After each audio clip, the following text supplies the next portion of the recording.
So I just left the rally. Thousands of people here at the Tesla dealership. I'll post some pictures later and some video. It was outstanding. But when I left, there was one of these MAGA Christians that had a microphone and Jesus and God. And I said, can I ask you a question, sir? And there was a group of people. And it's like, hey, can you guys just listen to me for a second? I want you to hear this. And I said, sir, do you believe that God saved Donald Trump? He said, yes. And I said, oh, so you believe that God saved a man who sexually abuses women, but sat on his butt during the Holocaust when 7 million Jews lost their lives? What kind of religion do you have, sir? And his brain shut down. You could see the sand in the gearbox, and it was just kind of like, and they went to what they always do.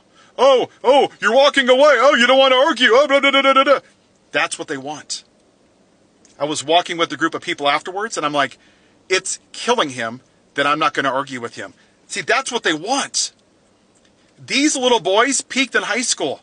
They were cool in high school, and now they feel like they're losers. They feel like they're not the cool kid anymore. And Donald Trump makes them feel like the cool kid back in high school. They don't have critical thinking skills. They just want to constantly battle and argue and own the libs.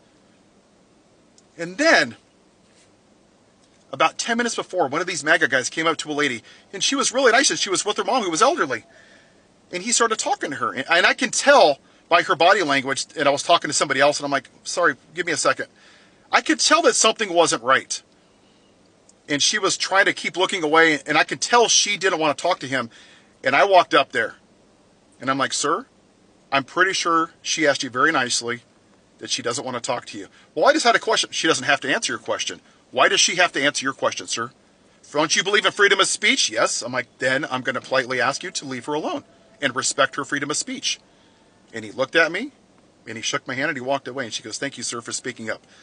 And I made a point of saying, I just want you to know, like, I'm not doing this because I don't think you can speak up for yourself, but because I grew up with a mom who was mistreated. So when I see these weak men trying to push women around, because that's what they do.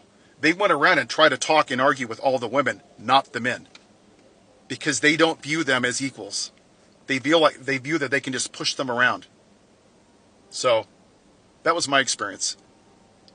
So men, it is up to us to do this fight. I cannot tell you how many people that I talked to that were very respectful. And he goes, it has to be men in your demographic. It has to be white men that fight this fight. And they're right. When you listen to the people on here and on social media that say the 90% are tired, you're right. When you're asking, where's Kamala Harris? This isn't her fight. We didn't pick her. It's our fight. We created the patriarchy. My demographic has maintained the patriarchy, and it's our mess to pick up. I hope that explains the 92% for people that didn't understand it. It has to come from people that look like me, because every Trump supporter looked like me. They were wearing army boots, camouflage, big American flags, the standard man with a small penis that's fueled by toxic masculinity who's insecure about their manhood. Anyway, I'll post the videos later. But I love that people are out here protesting. It makes my heart good.